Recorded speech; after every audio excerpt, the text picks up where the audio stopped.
So this time we won the die roll, and we're going to keep this hand. It does have a turn 2 Matter Shaper potentially, although we're still a ways off from these Reality Smashers and Drowners, so our best draw is clearly Eldrazi Temple, but we'll see how things play out. So our opponent has mulled to 5. So we'll see. We'll see what happens. We'll see what our opponent's playing. It is going to be a slippery Boggle, so we're up against Hexproof Auras. That is a bad matchup for this deck. Our opponent mulliganing makes it potentially winnable this game. We'll see. Could just be a straight up race. I don't think we want to block here. Because we want the Matter Shaper to be able to pressure our opponent. We're going to find Eldrazi Temple here off the Ancient Stirrings. And we're going to be able to get in for 4 with the Reshaper.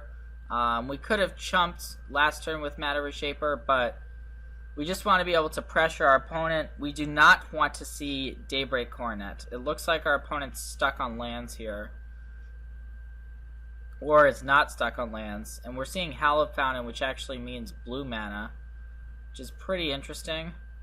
But we're just gonna go ahead and race here with a Reality Smasher. And this just really is putting the pressure completely back on our opponent now.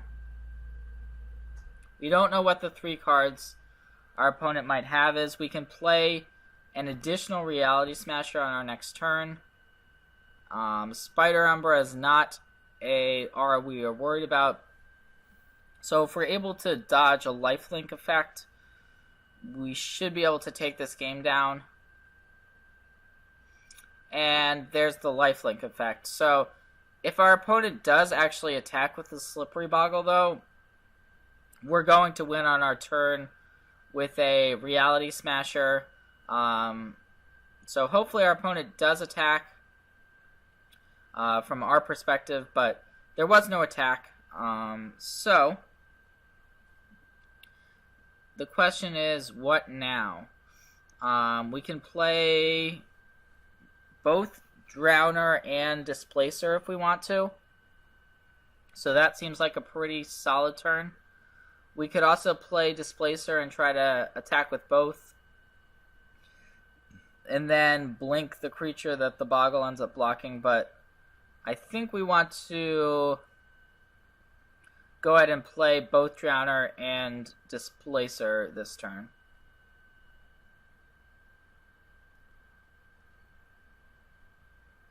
But in order to play the Displacer, we are going to need to sacrifice one of our Scions, but that's not a problem.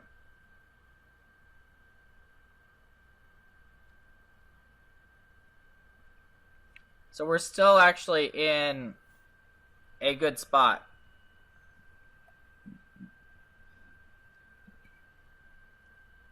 In fact, what we can do if our opponent attacks,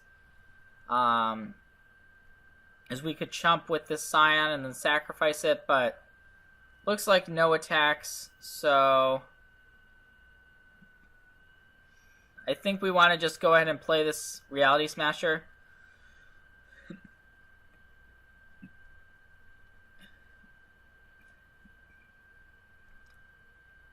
And we're just going to attack with everything other than the Displacer.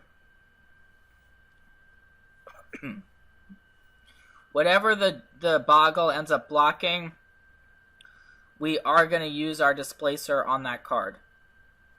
We're going to activate Displacer, and if our opponent doesn't have a path, then this game's going to be over. And it is. So we were able to take game 1. The Boggles deck did mulligan, but at the same time, Bogles tends to mulligan a lot. It's just one of those decks that has to mulligan a lot to find Bogles and find find auras. So took that game. Looking at our sideboard, we want Fracturing Gust. That's the best possible card against them. Engineer Explosives is pretty good. The counter spells are also serviceable. And so those are the cards we want to bring in. As far as taking cards out, Path to Exile is not really where we want to be. We saw Silhana Ledgewalker and a bunch of Bogles, so this may not have targets. So we can take out at least a couple. We may want to take out all 4. Potentially, we just want to take out all 4. Spellskite's good in this matchup. So after board, we actually have a few more tools to defend ourselves with. So I think we can take out maybe a Smasher, maybe a Drowner. Let's take out a Smasher. The Matter Reshapers are also a little bit bad, so let's take out a Matter Reshaper and go with this configuration for game 2.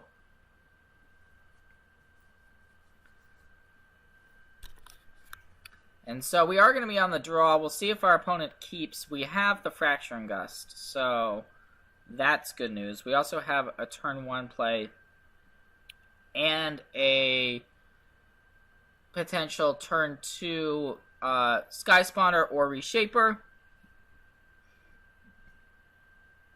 So we'll see if what our opponent is able to do against this Fracturing Gust, but it looks like our opponent actually does not have an actual turn 1 hexproof threat. If our opponent has something like Core Spirit Dancer, that would be quite annoying.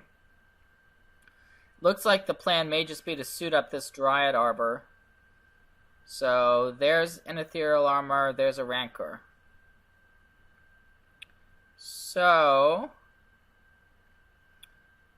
now we also have a Thought Knot in hand. We may actually just want to play this Noble Hierarch to set up the Fracturing Gust next turn. We could also play Eldrazi Sky Spawner. I think we just want to play the Sky Spawner, actually. Because we can sacrifice that Scion in order to make a mana. So we'll see if our opponent has the Coronet here. Looks like this could be a pretty big turn in terms of auras. On our next turn, though, we are going to be able to use this Fracturing Gust. We saw a Hallowed Fountain, so it may be that we actually have to respect counter magic. So yeah, we're going to take the hit, dropping us all the way down to 4. And that's a lot of damage that just came across. So the question is now, how do we want to proceed? We're going to play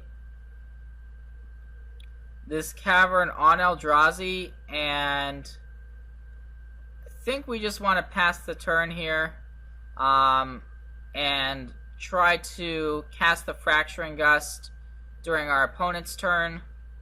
We'll see if another aura ends up getting played or not. If it does, that's even better for us.